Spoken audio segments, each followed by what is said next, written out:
needs to heal one SCV as it attacks another worker for it never to lose health. So you go in with all your workers split up like that as Terran. You can actually do some cool stuff. But here we are on Dusk Towers in the bottom left-hand corner. Blue Protoss player from Storm Gaming. It is PiLiPiLi.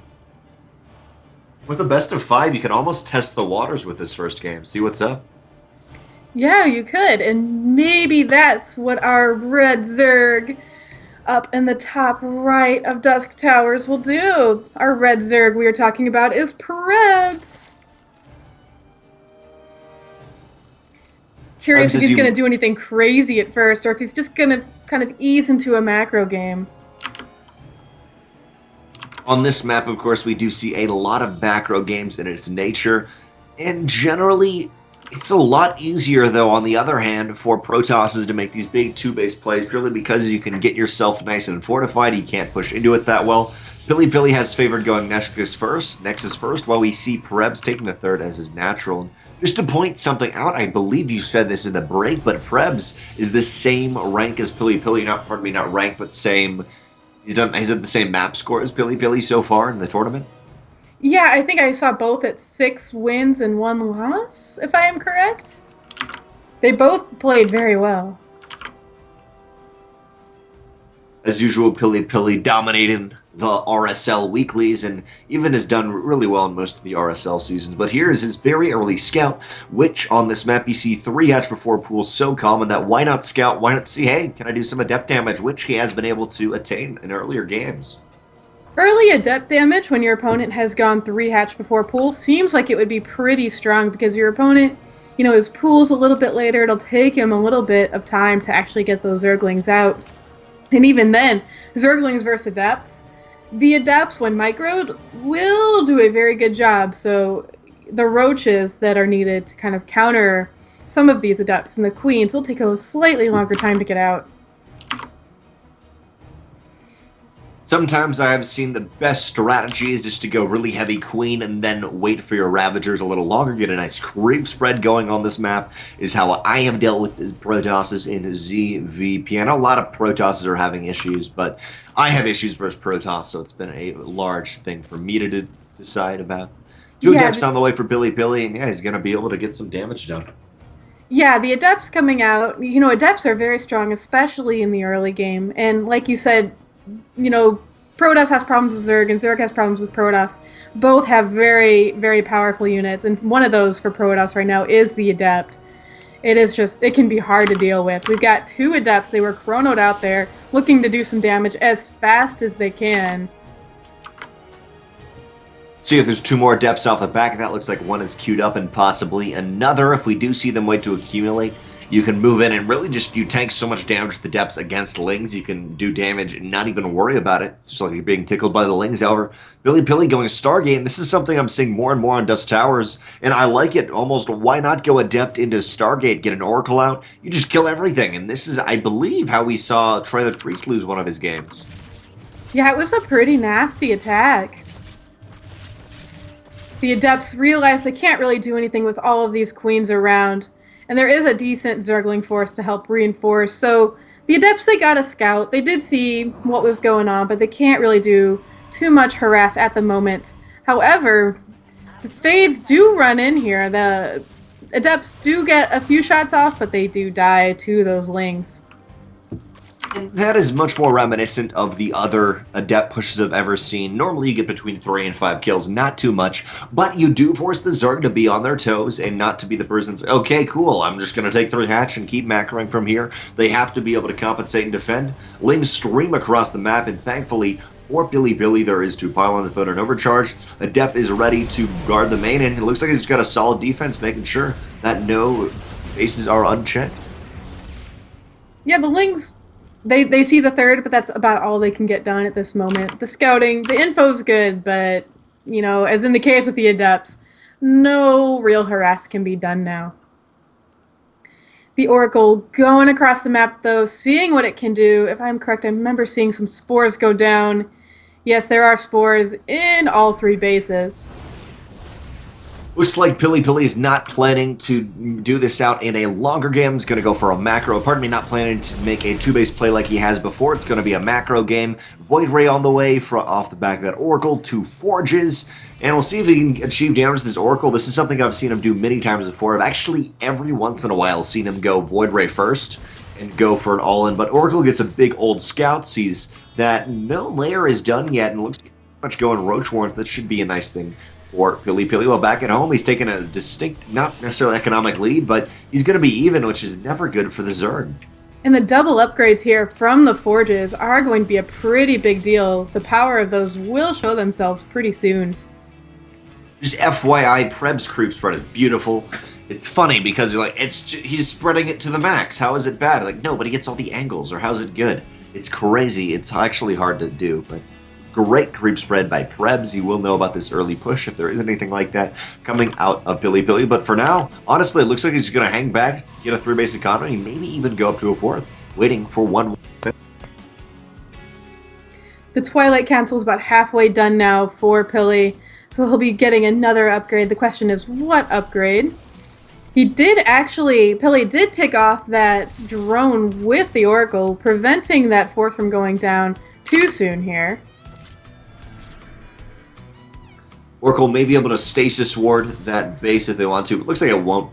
And actually, interestingly, I guess when it is already stasis warding, that counts as a building even before it finishes, so you could do it a clutch stasis ward.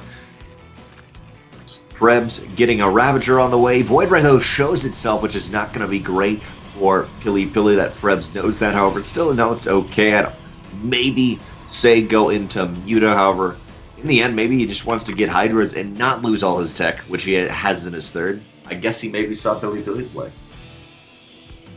Yeah, we got more Ravagers being morphed here. We've got Warp Prism. Charge is about halfway done. Charge Lot's pretty good with an air army. Although there is not much air left, though, in this air army, so it's not going to actually be too air heavy. Plus basically 2 weapons and armor also coming out. So this is a pretty scary looking army, though, for Pili. Oh, he's got to be careful not to corrosive bile himself, but basically after getting that second Void Ray, pardon me, the first Void Ray, PiLiPiLi was just doing that to stay safe. There was a Roach push, he committed to Stargate, wanted to get something out of it. Now we're going to see a big battle. Prebs moving in, it's currently 84 army supply to 54. PiLiPiLi has a huge disadvantage, a couple foot on overcharges. Oracle, Pulsar beaming would get a lot of damage done, but I'm not sure if Prebs can realistically push into this. He's got a lot of units, but the home advantage for the Protoss not only will ally him with more units, the Immortal's going to be on the way with the Archon and, of course, the photon overcharges. Looks like PiLiPiLi is barely going to be holding on right here, and Prebs, I don't think he wants to take this much damage, Koshkii. He's right now just kind of relying off Lurker down. He's going to buy time until he can achieve that. Yeah, this is... There's still one more photon overcharge, almost 2 here for Pili. He could overcharge some pylons if he was getting really scared, but some of these Ravagers are starting to go down. We've got another Archon morphing in, and Immortal arrives just at the right time. And Pili looks like he's going to hold this push. He does lose that Archon, though, and that is a pretty big deal. Huge bangs for both these players, and PiLiPiLi finally, with Charge being all done, will be able to push this back in the defense, and loses a lot of his army, but he does not lose any income and no economic hits. However, off the back of that, Prebs was able to secure a 4th base. Beautiful creep spread for himself, and really wonder if PiLiPiLi should move out from this point, but Lurkers are only a few seconds away, and Prebs is knowing that he remaxes on 10 Hydras, doesn't even remax, but gets 10 Hydras, and man, as I've mentioned before, when you have 10, 15 Hydras, it does not matter what your opponent has if they can't really snipe that many in time. Just run on top of your opponent. Yeah, this is a lot of Lurkers, and the only detection that Pili has right now is his Oracle, or at least that I can see here on the map. So Pili needs to be very careful with that Oracle at the moment.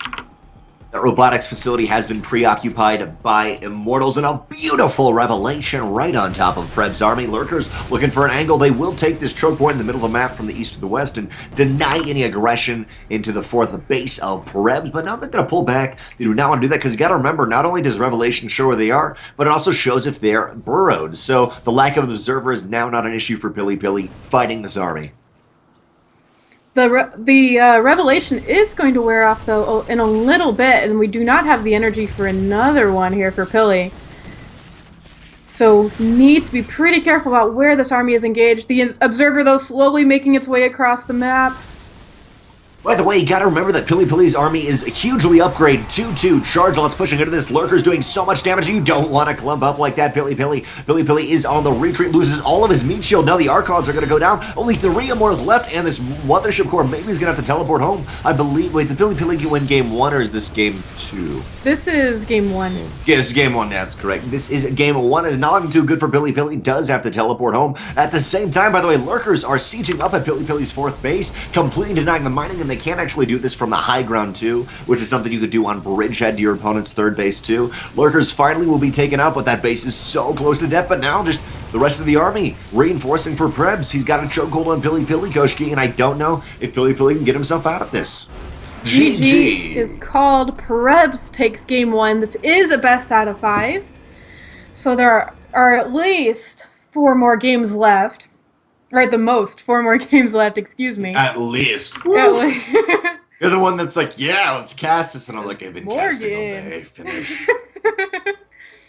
But Pili still has time to tie this up and go further. Prebs, though, showed a very, very good attack with those Lurkers. And, you know, Pili held pretty well there at the 3rd, but Prebs, I feel like, wore Pili's army down a lot during that attack and found that, you know, he could still make a lot of army, because I believe at that point Prebs was on 4 bases. Prebs did take a 4th off the expansion, or pardon me, off the aggression that he was able to do, and I think his economy is just a little bit better. PiLiPiLi did not expect that attack and was kind of one of those things, I have a Void Ray, you're not going to roach all in me, you can't touch me, but really, it was a very nice aggression from Prebs. He had great micro, same from PiLiPiLi, and usually, as Protoss players, you're relying off those photon overcharges, but they weren't quite there, even though the pylon, pardon me, not the pylon, the Mothership Core wasn't killed. But, as I was mentioning, Prebs took a really nice spot, really nice micro, and is able to do that, and in the end, Protoss v Zerg, Zerg just gets used a little bit quicker. It's like game 2 is going to be on Prion Terraces. This was Pili's choice, if I'm correct. Prion Terraces. An interesting choice. Whenever I see a Protoss pick that in a PvZ, I'm like, ooh. Pili does really enjoy Warp Prism play on this map, or force fields onto the ramp, kind of cutting off or curving off your opponent from their natural to their main, whatever, because generally we'll see those quick 3 hatches on this map. However, this is a best of 3, and even though, pardon me, a best of 5, even though there's a lot of games away, as you mentioned, max of 4, PiLiPiLi's got to be like, whoa, he just beat me. This is the first guy to really put up a fight. I got to be careful here. Yeah, Prebs has shown that he is a very skilled player here. So Pili, now, he's going to be, you know, he's going to be on guard. He's going to be ready for some very good play out of his opponent.